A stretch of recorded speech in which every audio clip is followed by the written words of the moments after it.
Good morning class six. हमने maths में अपना 10 चैप्टर शुरू किया है जो है understanding elementary shape. Elementary shape मतलब शुरू के जो शेप्स हैं उनको समझना। ठीक है। यहाँ पर हम पहले एंगल्स देख चुके हैं, एक्यूट, ऑब्ट्यूज, स्ट्रेट, ये सब मैंने आपको बताया था।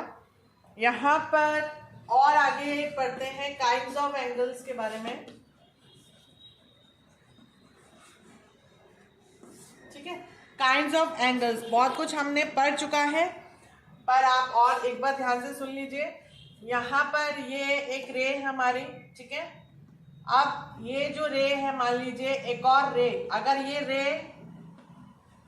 खुल जाती है ना, तो ये एक स्ट्रेट एंगल बनाती है जो कि होता है 180 डिग्री का।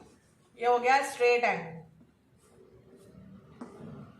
ठीक है, मतलब ये रे अगर ऐसे ओपन खुल जाती है तो ये जो बीच का होगा स्ट्रेट एंगल बना रही है जो कि है 180 डिग्री की। ठीक है, अगर ये रे यहां से ऐसे चल रही है, यहां से ऐसे चल रही है, और ये वापस आ रही है, तो ये क्या हो गया, ये 180 डिग्री इसने कवर किया, फिर ये नीचे वाला जो है ये 180 डिग्री कवर किया, मतलब ये ऐसे गोल घूमी, यहां से चली और यहां पर आ गई, है ना। तो ये 360 एंगल बनाती है। 180 प्लस 180 कितना हो गया, 180 प्लस 180 360। ठीक है, तो ये जो पूरी रे यहां से चली और यहां तक आ गई, तो ये तो स्ट्रेट एंगल हो गया, और यहां से चली, फिर ये घूमी, यहां से घूमी, यहां से घूमी, और फिर वापस यहां पर आ गई, तो ये 360 एंगल बनेगा, जो जिसको कहते हैं हम कंप्लीट एंगल। कंप्लीट एंगल 180 हो गया स्ट्रेट एंगल और 360 हो गया कंप्लीट एंगल। इन एंगल्स के नाम आपको याद रखने हैं और इनकी डिग्री कितनी होती है ये याद रखना है। कंप्लीट 360 डिग्री और स्ट्रेट 180 डिग्री। ठीक है, उसके बाद मैंने आपको क्लास में राइट एंगल के बारे में बताया था। राइट एंगल मतलब यहाँ पर अगर ऐसा बना हुआ है तो ये 90 डिग्री का। ठीक है, अगर इसको हम बीच में से काट दें तो ये दो एंगल्स हैं, मतलब मोर देन जीरो से लेके 89 तक, ये हो गया एक्यूट एंगल। ठीक है, ये यहां से यहां तक, यहां से शुरू करा और यहां तक आ गया, यहां तक जो बन रहा है ये सब एक्यूट एंगल बन जाएगा। ठीक है, अब एक्यूट एंगल से यहां से ये आगे बना, ये सारा ऑब्ट्यूज एंगल हो गया। ठीक है ना, यहां पर ऑब्ट्यूज एंगल आ गया, यहां पर एक्यूट एंगल आ गया। ठीक है, ये हमारा स्ट्रेट एंगल आ गया। ठीक है, अब ये रे अगर ऐसे, इसको हम ऐसे नीचे बनाए, मतलब ये ऐसे बन रही है, ऐसे बन रही है, तो इसका मतलब क्या है कि ये ऑब्ट्यूज से स्ट्रेट एंगल से ज्यादा हो गई। स्ट्रेट एंगल हमारी सीधी लाइन है, उससे ज्यादा हो गई, और हमारे को ये पता है कि ये रिफ्लेक्स सेक्शन मतलब ये कंप्लीट एंगल है, उससे कम है, तो ये जो एंगल हो गया ये रिफ्लेक्स एंगल हो गया। ठीक है, ये एक्यूट, यहां पर ऑब्ट्यूज, उससे और नीचे आए तो यहां पर रिफ्लेक्स। ठीक है, ये रिफ्लेक्स सेक्शन हो गया, एंगल हो गया हमारा। ठीक है, और ये वाला जो पूरा हो जाएगा ये कंप्लीट एंगल। तो ये जो चार एंगल से आपको देखना है, acute angle less than 90 degree, obtuse angle more than 90 degree but less than 180 degree, straight angle मतलब कि 180 डिग्री, रिफ्लेक्स एंगल मतलब 180 डिग्री से ज्यादा, 360 डिग्री से कम, और कंप्लीट एंगल मतलब पूरा 360 डिग्री। ठीक है, तो ये सारा जो है ये रिफ्लेक्स सेक्शन में आ जाएगा, रिफ्लेक्स एंगल में आ जाएगा, और जब पूरा घूम जाएगा तो वो कंप्लीट एंगल हो जाएगा। ठीक है, तो इसको आपको ध्यान रखना है। और जब एक रे दूसरी रे पर है तो यहाँ पर 0 डिग्री एंगल बनता है। कोई भी उसमें खुल नहीं रहा है, एक दूसरे को पर रे है, तो यहाँ पर 0 डिग्री एंगल बनता है। ठीक है, तो ये जो 4-5 चीजें हैं ये आपको ध्यान रखनी है। अब यहाँ पर देखिए कि जो हमारी क्लॉक है उससे कुछ और एक है परपेंडिकुलर। परपेंडिकुलर आपको पता है कि ये बिल्कुल स्ट्रेट होता है, जैसे बिजली का पोल है वो सड़क से परपेंडिकुलर है, मतलब बिल्कुल सीधा खड़ा है, वो 90 डिग्री बनाता है, वो ऐसे टेढ़ा नहीं खड़ा होता पोल, है ना, सीधा खड़ा होता है। तो ऐसे जो लाइन जो हॉरिजॉन्टल लाइन की बिल्कुल सीधी खड़ी है उसको कहते हैं परपेंडिकुलर लाइन, और ये जो एंगल बनाते हैं ये 90 डिग्री का बनाता है।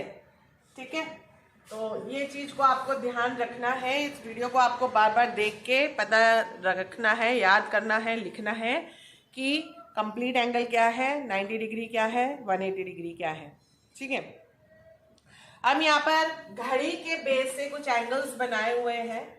घड़ी सबने देखी हुई है, ठीक है,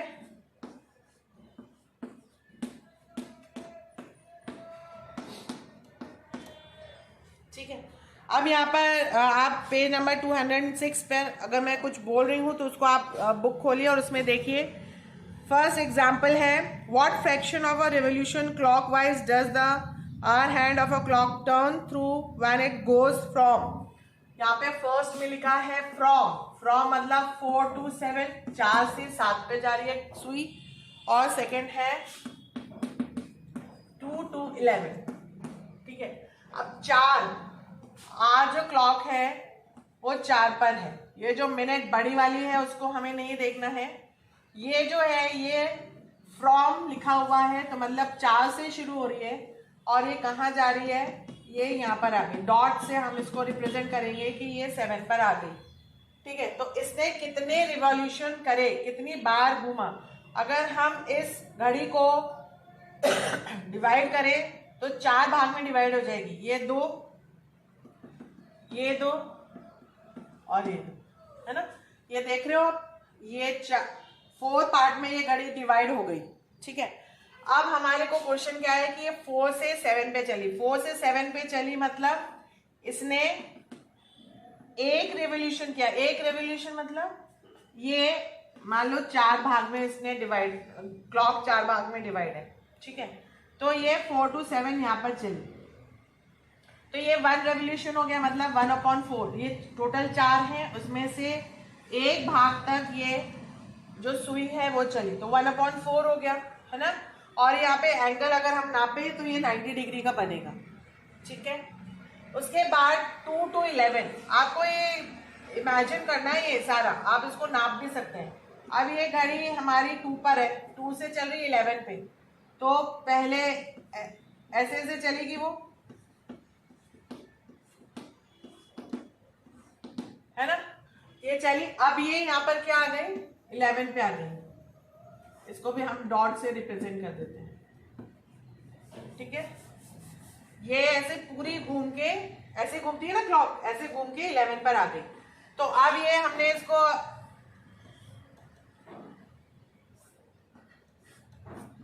चार भाग में डिवाइड किया था, तो 1 2 3 भाग ये चल चुकी है ना, तो इसमें सेकंड वाले में क्या हो जाएगा, ये 2 to 11 में इसने कितनी बार घूमी, 4 बार, मतलब ये ऐसे घूमी और ये ऐसे घूमी, है ना, और अगर ये पूरी घूम जाएगी तो 2 पर आ जाएगी। ठीक है, तो ये हो गया 3/4 रिवॉल्यूशन।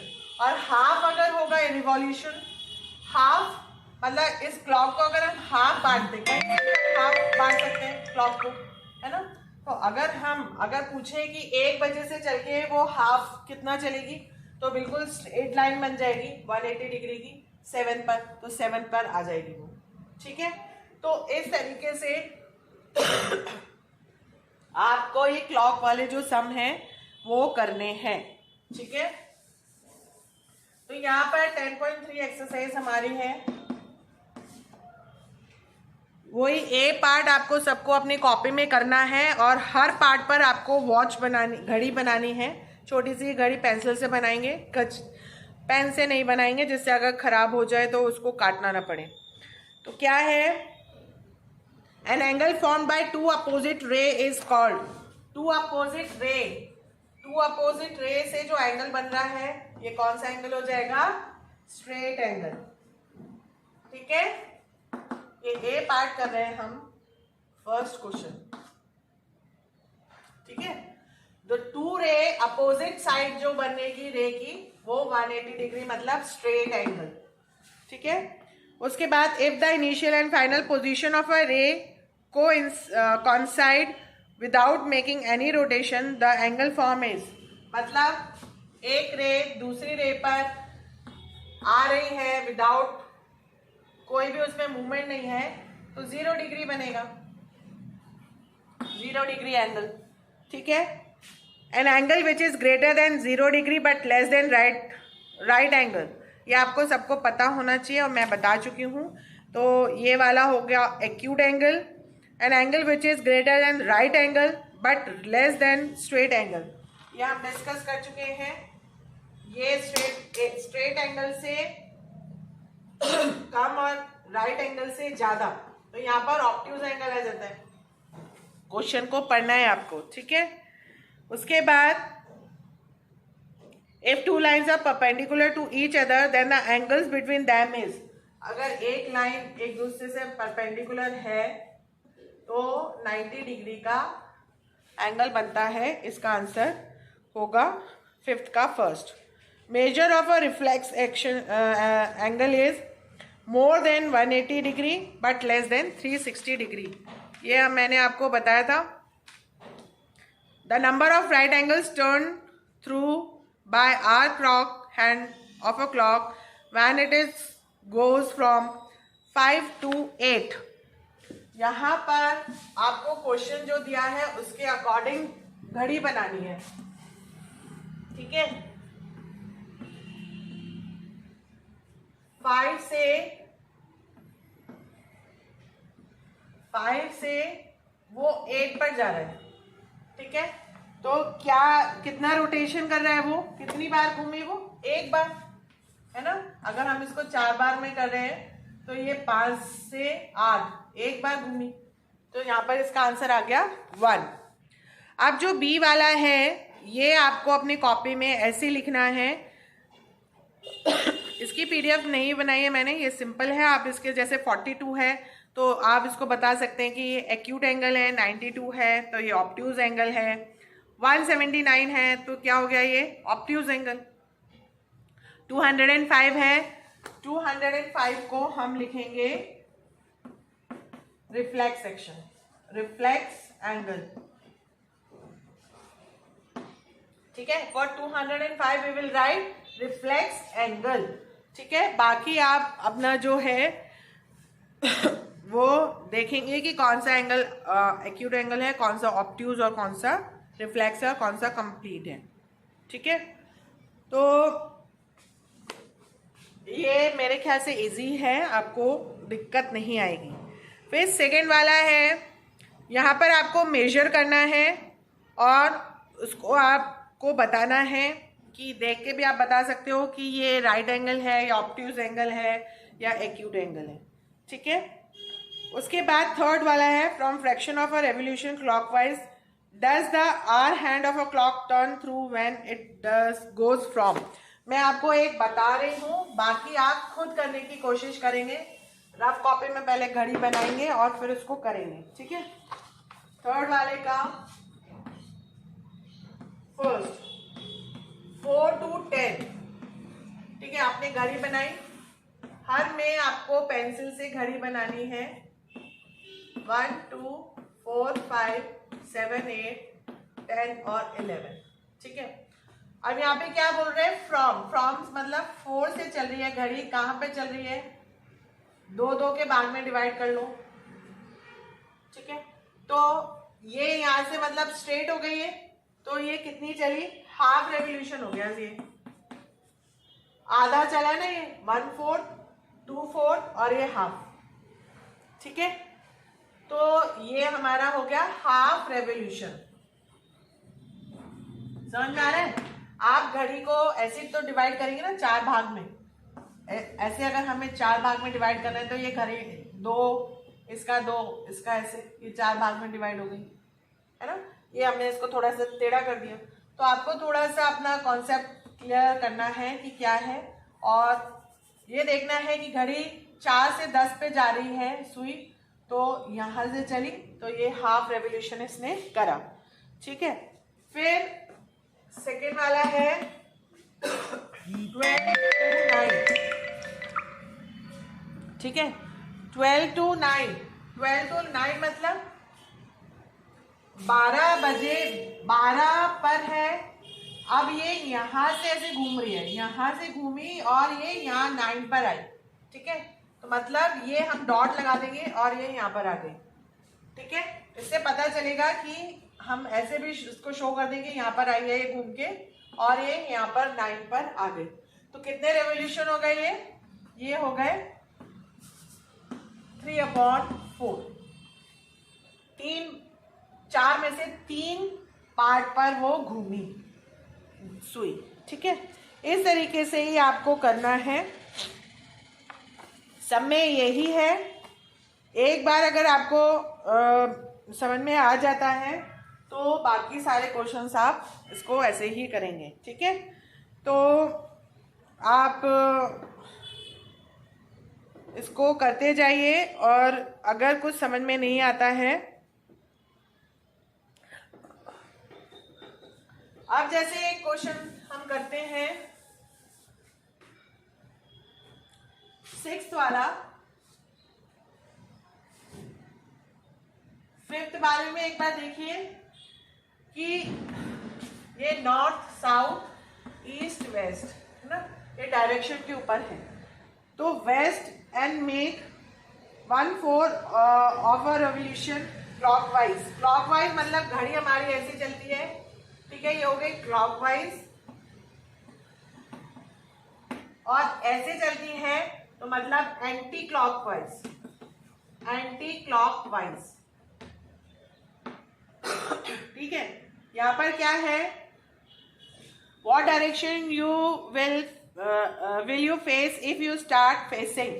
अगर हम वेस्ट पर खड़े हैं, ठीक है, वेस्ट की तरफ हमारा मुंह है और हम रेवोल्यूशन कर रहे हैं क्लॉकवाइज 1/4। तो 1/4 क्या मतलब हम नॉर्थ पर आ गए, है ना। हम मालूम ये हमारा नॉर्थ है और अब ये मेरा वेस्ट है, और मैंने 1/4 रेवोल्यूशन किया तो मैं कहाँ पर आ गई? नॉर्थ पर, ऊपर। ठीक है, और अगर मैं साउथ पर खड़ी हूँ, मान लीजिए ये मेरा सामने साउथ है, ठीक है, और मैंने हाफ रेवोल्यूशन किया तो 1/4 मेरा यहाँ पर हो गया और हाफ रेवोल्यूशन मेरा कहाँ हो गया? नॉर्थ की तरफ हो गया, ये नॉर्थ की तरफ। ठीक है ना, तो ऐसे आपको करना है। अब यहाँ पर है 1.5 नॉर्थ पर, मैं मान लो मेरे सामने नॉर्थ है, ठीक है, पूरा मैं घूम गई तो फिर मैं नॉर्थ पर आ गई, और फिर मैं आधा घूमी तो मैं क्या आ गई? साउथ पर आ गई।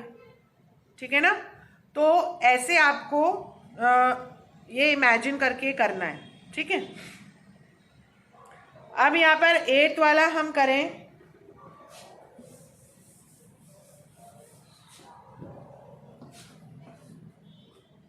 तो 2 राइट एंगल्स,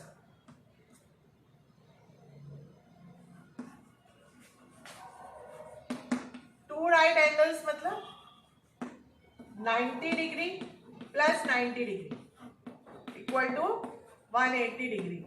ये हो गया हमारा 2 राइट एंगल्स। ठीक है, तो ऐसे आपको